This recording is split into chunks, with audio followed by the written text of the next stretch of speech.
Hello there, welcome to Genesis Models. My name is Bob Waldron, and in this video we're going to be taking a look at AK Interactive new real colours of World War II paint range. Absolutely stunning new paint range that is out there.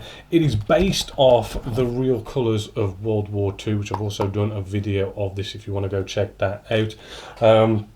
So what we've got here, we've got this fantastic book that is based around these paints. Now these paints, they are brand new.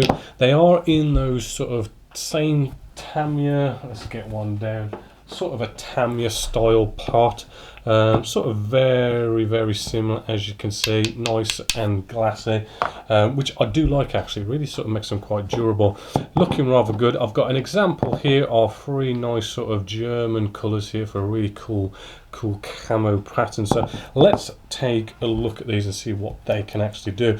Well, as always, give them a good shake, right? And if we open these up, they are quite a bit on the thin side. I mean, they do look rather nice. If we get a paintbrush out here, right, it is looking to be, yeah, nicely on the thin side. So it looks like they're more sort of designed for the whole spraying aspect of things, but we'll try out some painting in a bit.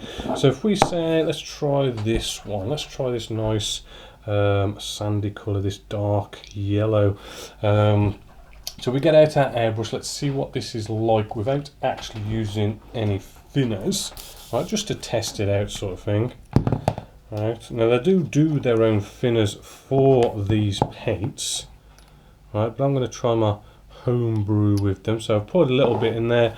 We're going to go nice and neat, right, and I've just got like a little bit of plastic here just to spray on, and I'm just going to start off with that light misty coat.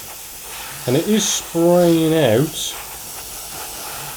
but yeah, it does look like, I mean, it looks like you could probably, a bit like Vallejo, you could get away with maybe a quick, let's pick up a little piece, quickly pour it in, spray away, do some little pieces. But looking at this, it's a little bit splattery. So if you're going to do something big, you want to be sort of thinning it. So getting out a bit of the old homebrew thinners. Right, we'll just add a nice bit of that, get out a paintbrush, and we will mix it in. Now looking at this with the homebrew thinners, we're not seeing any sort of nasty clogging or anything like that, so it seems like it's mixing rather well. Right, and it was around about a 50 mix I did with that. Let's just blast through what's in the actual needle end. And then we're just going to again just spray on here, right, and that is spraying a lot nicer now. We've got sort of like a much smoother pattern. It's not so spluttery. Nice bit of thinners, and it's coming out rather nice. And the coverage is coming out not too bad with a 50-50 mix. So let's have a quick look at doing a little bit of painting. I've just got a miniature here which I'm just messing about with just to show an example of painting with this.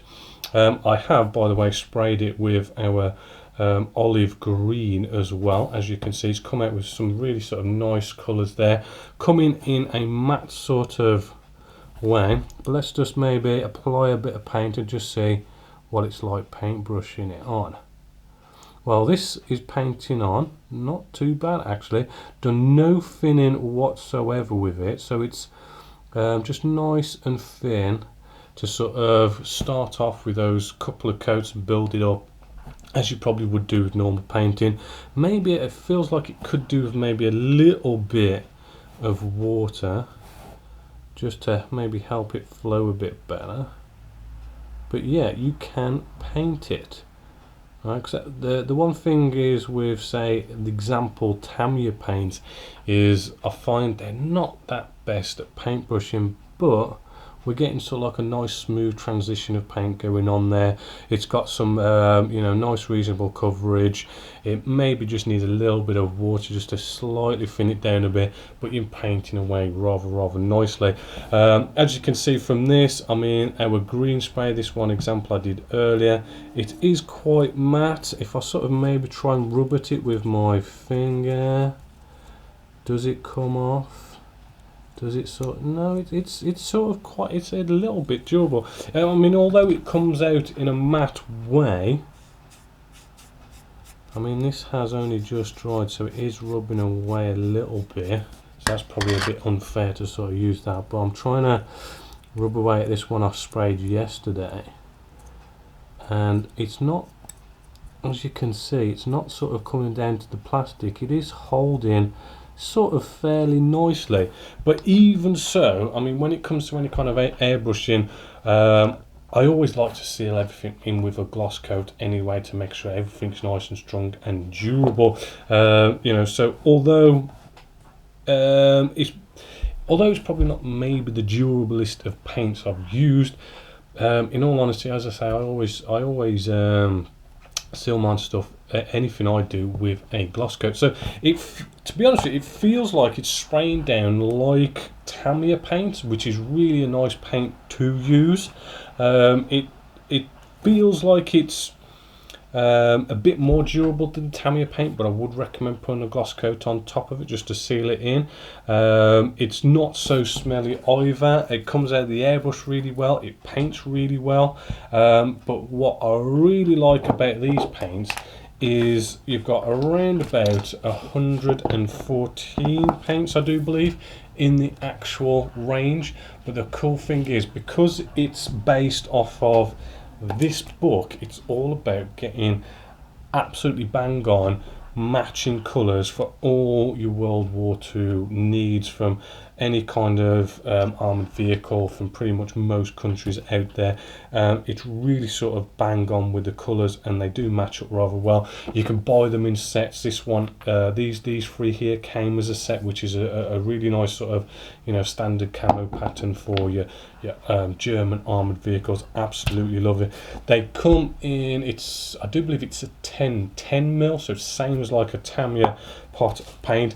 They cost around about £2.30-ish, which is again probably about standard for paints these days. Maybe a little bit more than normal, but only by a couple of pence. But all in all, you know, a really good price, really good product. I'm really sort of recommending it. Big thumbs up, and I do feel like I want to add this to my paint range as well. So there you go. Big thumbs up from Genesis Models. So until next time, hopefully you've enjoyed this product review.